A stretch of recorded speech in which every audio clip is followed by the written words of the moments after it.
ಶ್ರೀ ಗುರುಭ್ಯೋ ನಮಃ. ಶ್ರೀಮತೆ ರಾಮಾನುಜಾಯ ನಮಃ. ಶ್ರೀ ಲಕ್ಷ್ಮೀ ಹಯಗ್ರೀವ ಪರಬ್ರಹ್ಮಣೇ ನಮಃ. ಇವತ್ತಿನ ದಿನದಲ್ಲಿ ಅನೇಕ ಮಂದಿ ನಾವು ಭೂಮಿಯಲ್ಲಿ ಹುಟ್ಟತಕ್ಕಂಥದ್ದೇ ಋಣಗಳನ್ನು ತೀರಿಸಲಿಕ್ಕೆ ಅಂತ ಹೇಳಿ. 3 ಋಣಗಳಿರುತ್ತೆ: ದೇವಋಣ, ಋಷಿ ಋಣ, ಪಿತೃ ಋಣ ಅಂತ ಹೇಳಿ. ಈ 3 ಋಣಗಳನ್ನು ತೀರಿಸಲಿಕ್ಕೆ ಭೂಮಿಯ ಮೇಲೆ ಹುಟ್ಟಿರ್ತೀವಿ. ಋಣ ಅಂದಾಗ ಇವತ್ತಿನ ದಿನ ಬಹಳಷ್ಟು ಮಂದಿಗೆ ನೆನಪಾಗೋದು ಸಾಲಗಳು ಅಂತ ಹೇಳಿ. ಈ ಸಾಲಗಳಿಂದ ವಿಮುಕ್ತಿಯನ್ನು ಪಡಿತಕ್ಕಂಥದ್ದು ಹೇಗೆ ಅಂತ ಹೇಳಿ ಬಹಳಷ್ಟು ಮಂದಿಗೆ ಗೊತ್ತಾಗೋದೇ ಇಲ್ಲ. ಅನೇಕ ಮಂದಿ ಅನೇಕ ಪ್ರಯತ್ನಗಳನ್ನು ಮಾಡ್ತಾ ಇರ್ತಾರೆ. ಇದೆಲ್ಲ ಪೂರ್ವಾರ್ಜಿತವಾಗಿರ್ತಕ್ಕಂತಹ ಕರ್ಮಗಳಾಗಿದ್ದಾಗಿಯೂ ಕೂಡ ನಾವು ಋಣ ಇದ್ರೆ ಮಾತ್ರ, ಅಂದ್ರೆ ಋಣವೂ ನಮ್ಮ ಪೂರ್ವ ಜನ್ಮದಿಂದಲೂ ಬಂದಿದೆ, ಇಹ ಜನ್ಮಕ್ಕೂ ಅದರ ನಂಟು ಅಂತಕ್ಕಂಥದ್ದಿರುತ್ತೆ. ಹಾಗಾಗಿ ಇದೆಲ್ಲವೂ ಸೇರಿಕೊಂಡು ಆಗುವಂಥದ್ದು. ಎಷ್ಟೇ ಪ್ರಯತ್ನ ಪಟ್ಟರೂ ಕೂಡ ನೀವು ಈ ಋಣಗಳಿಂದ ಹೊರಗಡೆ ಬರಲಿಕ್ಕೆ ಸಾಧ್ಯ ಆಗ್ತಾ ಇಲ್ಲ. ಸಾಲ ಬಾಧೆಯಿಂದ ನೀವು ಆಚೆ ಬರಲಿಕ್ಕೆ ಸಾಧ್ಯವಾಗ್ತಾ ಇಲ್ಲ. ಎಷ್ಟೆಷ್ಟೋ ಪ್ರಯತ್ನಗಳನ್ನ ಪಡ್ತಾ ಇರ್ತೀರಾ.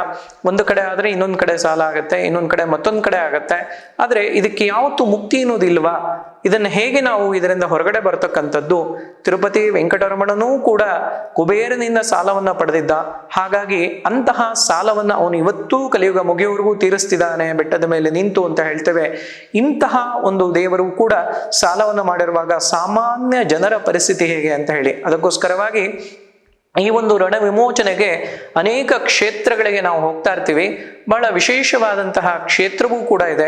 ಬಹಳಷ್ಟು ಮಂದಿ ಅಲ್ಲಿ ಹೋಗಿರ್ತೀರಾ, ಆದರೆ ಆ ದೇವಸ್ಥಾನಕ್ಕೆ ನೀವು ಹೋಗಿರೋದಿಲ್ಲ ಮತ್ತು ಆ ದೇವರನ್ನು ಕೂಡ ನೀವು ನೋಡಿರೋದಿಲ್ಲ. ಅಲ್ಲೇ ಹೋಗ್ತೀರಾ, ಅಲ್ಲೇ ಬರ್ತೀರಾ, ಆದರೆ ಯಾರೂ ಇದರ ಕಡೆ ಗಮನವನ್ನೇ ಹರಿಸಿರೋದಿಲ್ಲ.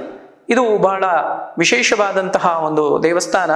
ನೀವೆಲ್ಲರೂ ಕೂಡ ತಿರುಪತಿ ಯಾತ್ರೆಯನ್ನ ಮಾಡ್ತಾ ಇರ್ತೀರಾ, ತಿರುಮಲಕ್ಕೆ ಹೋಗ್ತಾ ಇರ್ತೀರಾ. ಅದೇ ತಿರುಪತಿಗೆ ಹೋಗಬೇಕಾದ್ರೆ ನೀವು ತಿರುಪತಿ ಹೋಗಿ ಅನಂತರ ತಿರುಮಲ ಬೆಟ್ಟವನ್ನ ಹತ್ತಕ್ಕಂಥದ್ದಾಗತ್ತೆ. ಆದರೆ ಬೆಟ್ಟವನ್ನ ಹತ್ತುವಂತಹ ಒಂದು ಸ್ಥಳ ಏನಿರುತ್ತೆ, ಅಥವಾ ನೀವು ವಾಹನದಲ್ಲೋದ್ರೂ ಕೂಡ ಬೆಟ್ಟವನ್ನ ಏರುವಂತಹ ಒಂದು ಸ್ಥಳ ಏನಿರುತ್ತೆ, ಈ ಸ್ಥಳದಲ್ಲಿ ಒಂದು ವಿಶೇಷ ದೇವಸ್ಥಾನವಿದೆ. ಕಪಿಲ ತೀರ್ಥ ಅಂತಕ್ಕಂಥ ಒಂದು ಸ್ಥಳವಿದೆ. 7 ಬೆಟ್ಟಗಳ ತೀರ್ಥವು ಬಂದು ಆ ಒಂದು ಸ್ಥಳದಲ್ಲಿ ಆ ತೀರ್ಥ ಬರುತ್ತೆ. ಅಲ್ಲಿ ಕಪಿಲ ತೀರ್ಥ ಅಂತ ಹೇಳಿ ಕರಿತೀವಿ.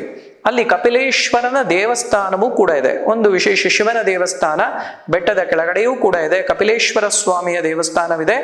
ಯಾರು ಆ ಕಪಿಲ ತೀರ್ಥದಲ್ಲಿ ಸ್ನಾನವನ್ನ ಮಾಡ್ತಾರೆ, ಹಿಂದೆ ಎಲ್ಲ ಆ ತೀರ್ಥದಲ್ಲಿ ಸ್ನಾನ ಮಾಡಿ ಅಲ್ಲಿಂದ ಬೆಟ್ಟ ಹತ್ತಲಿಕ್ಕೆ ಪ್ರಾರಂಭ ಮಾಡ್ತಾ ಇದ್ರು. ಇವತ್ತು ಅನೇಕ ಅನುಕೂಲಗಳೆಲ್ಲ ಕೂಡ ಭಿನ್ನವಾಗಿದೆ. ಹಾಗಾಗಿ ಯಾರು ಕೂಡ ಬೇರೆ ಬೇರೆ ಸ್ಥಳಗಳಿಂದ ಬರ್ತಾರೆ, ಹಾಗೆ ಬೆಟ್ಟದ ಮೇಲೆ ಹೋಗ್ತಾರೆ, ಅಲ್ಲೇ ಇದ್ದು ವಾಸವನ್ನು ಕೂಡ ಮಾಡ್ತಾರೆ. ಆದ್ರೆ ಹಿಂದೆ ಕಪಿಲ ತೀರ್ಥದಲ್ಲಿ ಸ್ನಾನವನ್ನ ಮಾಡಿ ಕಪಿಲೇಶ್ವರನ ದೇವಸ್ಥಾನವನ್ನ ದರ್ಶನ ಮಾಡಿ ಅನಂತರ ಬೆಟ್ಟವನ್ನ ಹತ್ತಕ್ಕಂಥದ್ದು ಕೂಡ ಇತ್ತು.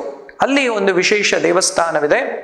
ಆ ಕಪಿಲೇಶ್ವರನ ಸನ್ನಿಧಾನದಲ್ಲಿ ಋಣ ವಿಮೋಚಕ ಗಣಪತಿ ಅಂತಕ್ಕಂತಹ ಒಂದು ಗಣಪತಿ ಇದೆ.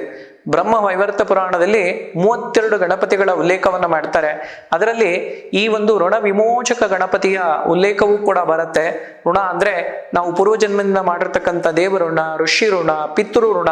ಹಾಗಾಗಿ ಇಹ ಜನ್ಮದಲ್ಲೂ ನಿಮಗಿರ್ತಕ್ಕಂತಹ ಋಣ ಬಾಧೆಗಳೇನೇನಿದೆ ಇದೆಲ್ಲದರ ಒಂದು ನಿವಾರಣೆಗೋಸ್ಕರವಾಗಿ ನೀವು ಕೂಡ ತಿರುಪತಿಗೆ ಭೇಟಿಯನ್ನು ಕೊಟ್ಟಾಗ ಮೊದಲು ತಿರುಪತಿಯಲ್ಲಿ ಇರತಕ್ಕಂತಹ ಬೆಟ್ಟದ ಆರಂಭದಲ್ಲಿ ಇರತಕ್ಕಂತಹ ಕಪಿಲೇಶ್ವರನ ಸನ್ನಿಧಾನಕ್ಕೆ ಹೋಗಿ ಆ ಕಪಿಲ ತೀರ್ಥವನ್ನು ಪ್ರೋಕ್ಷಣೆಯನ್ನು ಮಾಡಿಕೊಂಡು ಅನಂತರದಲ್ಲಿ ಅಲ್ಲಿ ಶ್ರೀನಿವಾಸನಿಂದಲೇ ಪೂಜಿತವಾಗಿರತಕ್ಕಂತಹ ಆ ಒಂದು ಋಣ ವಿಮೋಚಕ ಗಣಪತಿಯ ಒಂದು ದರ್ಶನವನ್ನ ನೀವು ಮಾಡಿಕೊಂಡು ನಂತರ ವರಾಹಸ್ವಾಮಿ ದರ್ಶನ, ನಂತರ ಶ್ರೀನಿವಾಸರ ದರ್ಶನ, ಹೀಗೆ ಬೇರೆ ದೇವರುಗಳ ದರ್ಶನವನ್ನು ಕೂಡ ಮಾಡಬಹುದು. ಹಾಗಾಗಿ ನೀವು ಬೆಟ್ಟವನ್ನ ಇಂದ ಬರ್ತಾ ಅಥವಾ ಹೋಗುವಂತ ಸಂದರ್ಭದಲ್ಲೇ ಮಾಡಿದ್ರೆ ಒಳ್ಳೆಯದು. ಹೀಗೆ ಆ ಒಂದು ಋಣ ವಿಮೋಚಕ ಗಣಪತಿಯ ದರ್ಶನವನ್ನ ಮಾಡಿ ಇದರಿಂದ ಕ್ರಮೇಣವಾಗಿ ನೀವು ಮಾಡಿದಂತಹ ಸಾಲಗಳು ಅಥವಾ ಹಿಂದೆ ಇದ್ದಂತಹ ಋಣಗಳಿಂದ ವಿಮುಕ್ತರಾಗ್ತಕ್ಕಂತಹ ಒಂದು ಸಾಧ್ಯತೆಗಳೆಲ್ಲವೂ ಕೂಡ ಆಗತ್ತೆ. ಹಾಗಾಗಿ ಅಂತಹ ಋಣ ವಿಮೋಚಕ ಗಣಪತಿಯನ್ನ ಒಂದು ಪ್ರಾರ್ಥನೆಯನ್ನು ಕೂಡ ನೀವು ಮಾಡಿಕೊಳ್ಳಿ.